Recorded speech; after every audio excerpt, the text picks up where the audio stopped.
Welcome to the Thursday drivers' press conference ahead of this weekend's Japanese Grand Prix. Joining us from left to right, we have Daniel Ricciardo, Felipe Massa and Lance Stroll. Felipe, if we can start with you. This time last year, you knew what you were going to be doing, or indeed not doing, in 2017. Yet there seems to be some So I didn't know anything last year.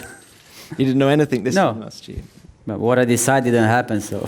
Well, you weren't going to be racing in Formula One. That was the plan. And yet there seems to be some uncertainty now. How much do you want to stay in Formula One? How much do you want to stay at Williams?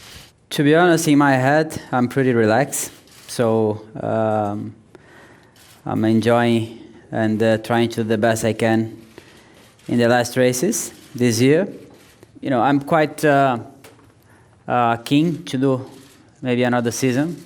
I think I can do in a great way. I can give a lot to the team. I'm talking with the team, definitely, for next year.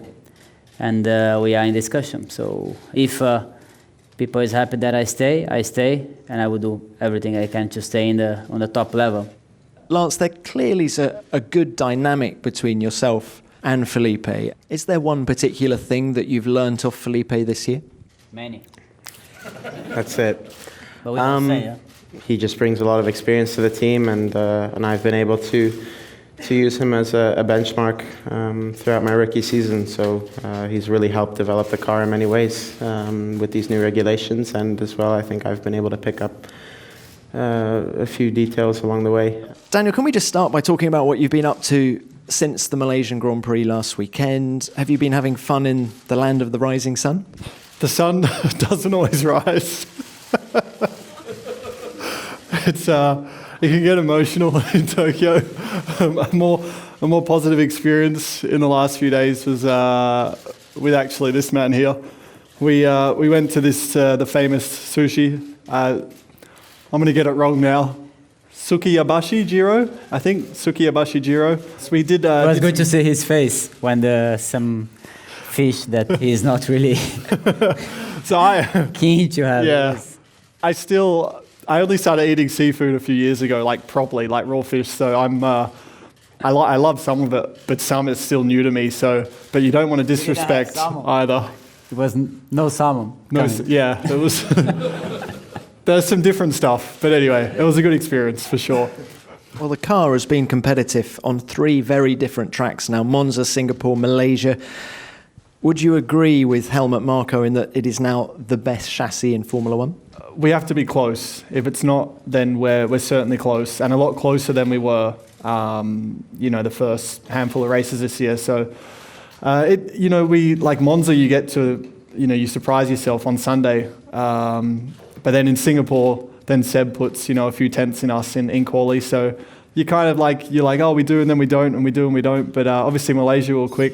I think if Ferrari started at the front, they would have been tough to beat. If we're not the best, we're certainly close. And I think this circuit is another chance for us to show that. Thank you, gentlemen. Part 2 of this press conference will begin shortly, when we will be joined by Valtteri Bottas, Stoffel Vandoorne and Pascal Wehrlein. Valtteri, if we could start with you, please. It hasn't been the easiest for you since the summer break. And you said on Sunday evening in Malaysia that this might now be the most difficult moment of your career. Can you elaborate on that? Why is that?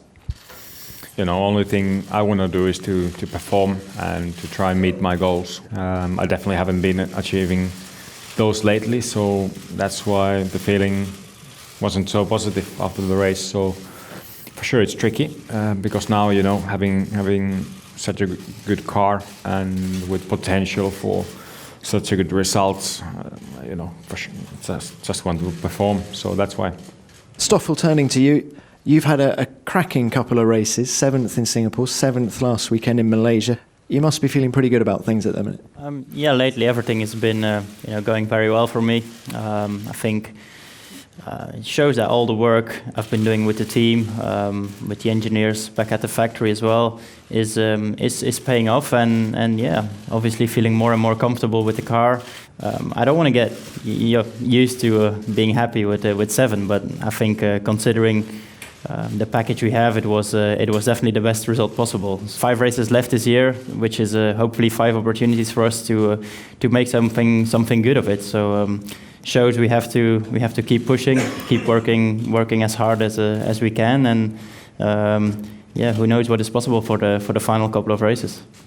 How important is local knowledge? Is there something you gained from your year in Japan last year that might help you this weekend? Is there a trick to this track that you might know that the others don't?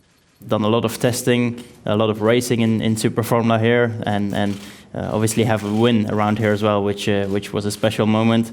So looking forward to this weekend again to discover the circuit in Formula One. I think with these cars especially, it will be a very exciting track for everyone to drive around. Pascal, unlike these other guys, you don't yet know what you're going to be doing in 2018, yet you've out-qualified your teammate Marcus Ericsson 9 times. You've scored all of Sauber's points this year. Are you confident that that will be enough to keep you in Formula One next season? I hope. So my focus is on driving. This weekend or every weekend is another opportunity to show something. And the previous races have been quite difficult for us. And Malaysia was a bit better. So hopefully we learned something from there and can have a better weekend this weekend.